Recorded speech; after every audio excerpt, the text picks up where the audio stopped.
Guys, welcome back to Pro League here on Tuesday. We've been having sick match after sick match. It's been one of the best Pro League days I've had in a while, Linwood. I agree, Valdez. Today has been very exciting. I see this match going the distance now, actually. It's going to be ByuL versus Trap on Coda as our next match. Heavily favored in ByuL's favor. So that's why. Coda actually was the only one to vote for Bunny. So he's the only one to vote for Trap here again. We'll see if that can repeat here for Coda, if he can get that 1 versus 5 prediction right again. Yeah, he is an ambitious one. Well, here we go. It is Trap, 2-0 versus Zerg, 6-4 overall. This is a song from Iron Man, as I like to mention every time it is on. Unfortunately, we don't see all too much of Trap. We usually see more of Cure in that 4th place spot for JIN. Yeah, this one's a bit of a mystery one. He actually beat Bomber in his last match, lost to Journey the one before that, knocked out a Coda by Live, 2-3. Yeah, took 2 of those games off of him. ByuL here, 16-10. He's up near the top of the winners ranking here in Pro League. He's only played 4 games against Protoss, though. And he is a big ace match player, 5-0. Whoa. Yeah, 5-0. Lost to Solar in his last match before then. Beat a couple of Zergs, leading up to Departure. Yeah, we try to forget that match. ByuL versus Solar. Pretend it didn't happen. Well, he also defeated Stats and Zest in his Star League group, so that's something to remember. Yeah. That it is for sure. This guy doing quite well against Protoss recently. And that's why I feel like he is the safe bet. Even more so than Hero over Mar, which should be a very, very close game. But let's see, what does Trap have prepared here for ByuL on this 2-player map? Will Trap possibly be able to pull it back into his favor? Let's see right now for game number 3 on Coda.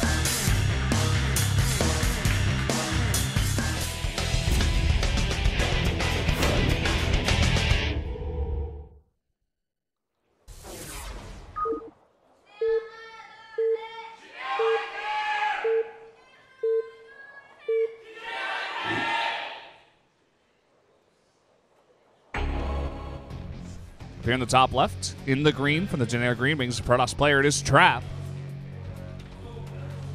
Down here in the bottom right for CJ, ByuL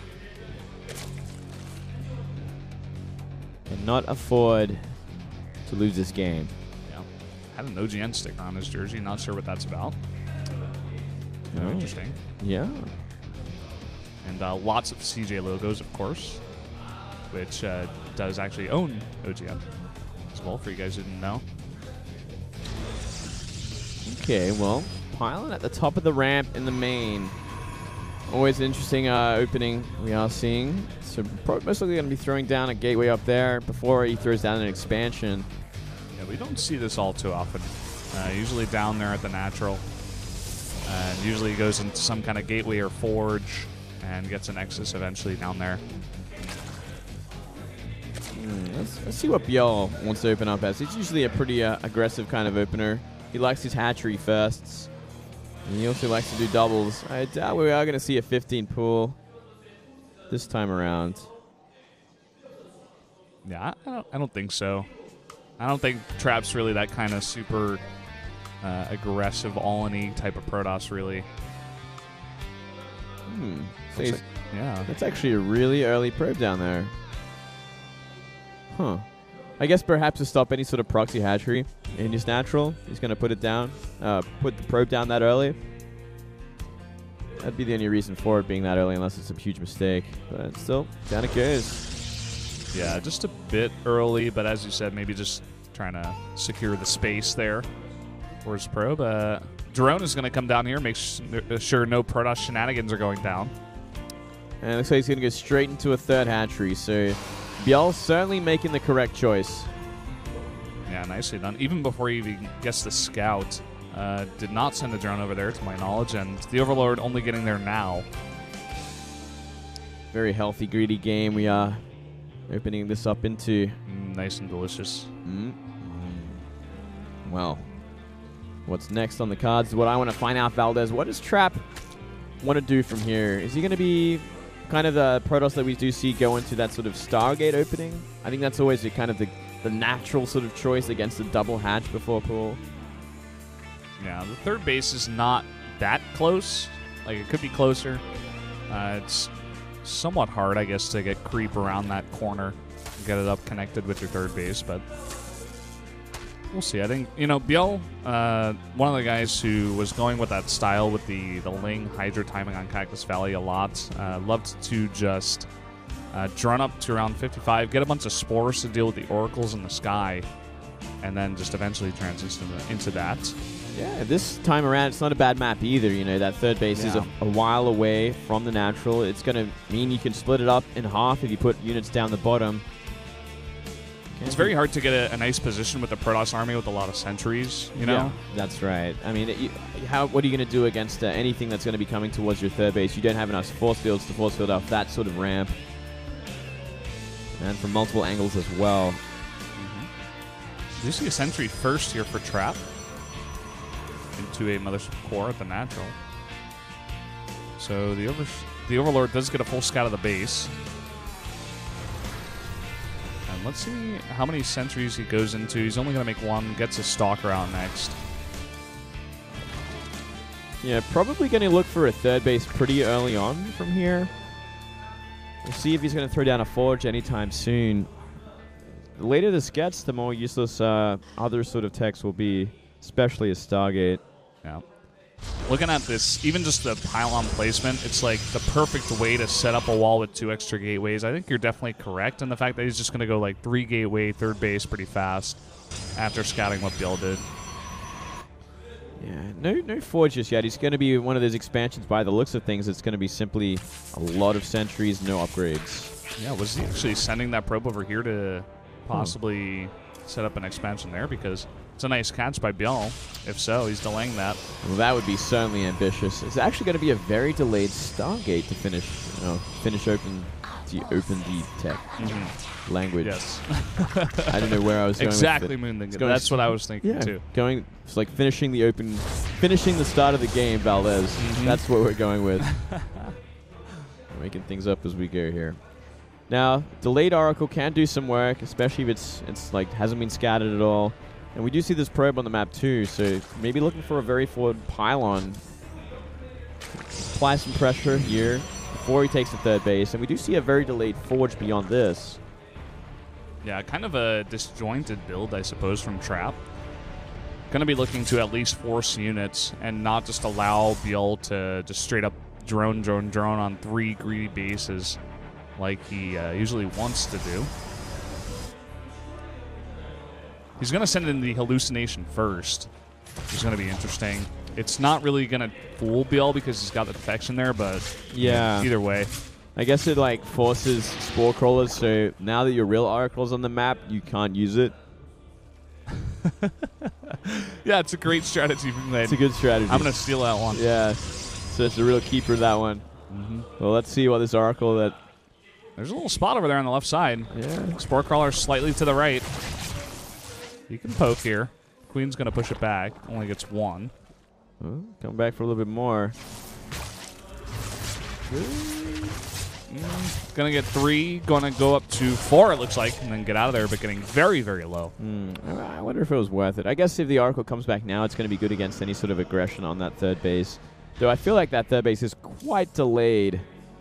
Much more delayed than it could be. Look at how many drones ByuL is able to get up to here. He made a big swell of Lings earlier on to deal with the Protoss army that was, you know, slowly making its way across, but with this, he's going up to 73 here, 9 minutes into the game.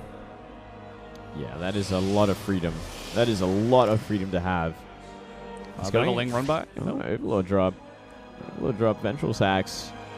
On the way, Valdez. What? Getting all tingly, mates. Getting a bit excited here. Let's see if he actually wants to use it, or is it a huge mistake? What is going on here? Okay, he was feeding probes to the Lings. One after one, they came. And yeah, it's like, you can kill my probe like once every 5 seconds, as long as you don't kill my third base. And still committing to that Overlord drop here. Maybe he feels like he's had enough freedom to actually drone up and not take any damage, that he can max out or get very high in supply, go for this drop, and win the game. Oracle, man, playing with fire. If he can kill this Oracle, it's going to be so much easier to get away with this kind of drop as well. The Lings are just chilling outside the base. Waiting, just scouting, getting a good look at exactly how much stuff Trap has and where exactly the Blink Stalkers are going to be once he goes for this drop. Sacrificial Zealot. Giving the Zerg a little taste. There's more to come later on. And now the drops have finished, Valdez. Things get a little exciting here. This is going to be very cool. Let's see the magic of ByuL. Oh, he's going to find the Oracle. Pop. Down it goes. Pop goes the Oracle. Pop goes the Oracle, and boom, the map is open for all the drops to come undetected. Oh, even a Contaminate on that Twilight. That is cute. Very cool. That is like something that just never happens. And well, it's, you know what, it's going to delay the blink. Yeah. So it's going to have he's going to have a much harder time dealing with this drop. Feels like this is all lined up for this to happen. Look at these. Why are these Stalkers in place? It doesn't make sense. Link's going to be distracting for the big drop. Can't remember the last time I've seen this Moonglade. No, this doesn't ever happen, Valdez. And this could do so much damage. We actually are seeing everything. Now. Yeah, he's caught on. And the blink has finished. It was delayed, but it has finished now. The Sentry's blocking the path, actually, for the Stalkers to get up in here. But this is just so much Zerg being dropped in here into a perfect concave. The Sentries are actually all going down. Everything's out of position. Wow. That is pretty unbelievable. Every Sentry went down here. The main base is completely exposed, and more roaches going into the natural. Well, Moonlit, I don't know what to say. This is a total bop. This is a bop arena, man. This is a beautiful thing, Valdez. Look at that, nearly twice the supply. Down goes the main Nexus. All the tech's going to be taken down as well. Mothership Core gone. More and more units trying to fight back. Even if he kills them at this point, there is the tech's being destroyed. Yeah. The main's being destroyed. The big celebration poop in the Protoss main. That's right. And even though you will be able to clean this up, it's not really going to matter. The big, big follow-up. Look at that Remax. 178 supply to 96. Oh, boy. Lots of Hydras and Roaches making their way across the map now. He's going to siege outside the natural. Maybe pick at some buildings slowly. There are 2 Immortals out, and he's getting his 3rd one, but big amount of Hydras in this mix are going to make quick work of those guys. Yeah, it's going to be destroying everything here. Could commit to that 3rd base as well when all the units are together. Might make things a little bit easier. Force the Protoss out of position. Down goes one of the Immortals. And here we go. You're going to break off a couple of the units. Force everything out. A lot of Overlords up there. He could even bring some back and begin to slowly drop the main again with just a small amount of units if he wanted to be cute. He could drop on top of the army, Valdez. There's nothing to stop him, really. There's not enough Stalkers, really. Well, nice. Well, not the best force fields here. He's just desperately trying to hold on. The Hydras are protected behind the force fields, actually, just fighting against this. Trying to blink his way to victory, but I think he's just too far behind at this point. Yeah, there's complete domination here from ByuL. GG. Fantastic play. Really cool style. And that drop completely catching out. That was just such a cool way to play the map, even. I've said it many times, Coda, that main is so droppable. You can, especially as a Terran or even a Protoss, but we very, very rarely see it from Zergs, and ByuL made it happen. I don't know if that was like a straight-up 100% serious build from ByuL. I mean, he was the big favorite here against Trap, and he was given the time of day to make up to 80 drones, like just sitting back, easy peasy. That's right. So he was like, well, I guess I can do this. Let's see if this works, and it did. I liked it a lot. I think it was pretty cool. Maybe against a stronger Protoss player, it might get caught out, might get figured out a little bit easier. But Trap didn't know any the better. He lost his Oracle at such a vital time. If that was on the map, throwing Revelations around, I think he would have had a great idea it was coming and shut it down. Yeah. Well, ByuL going to take that victory for his team, putting Hero in a great place here against Maru. Going to be looking to take that win and end it 3-1. I highly doubt CJ wants to bring it to an ace match here.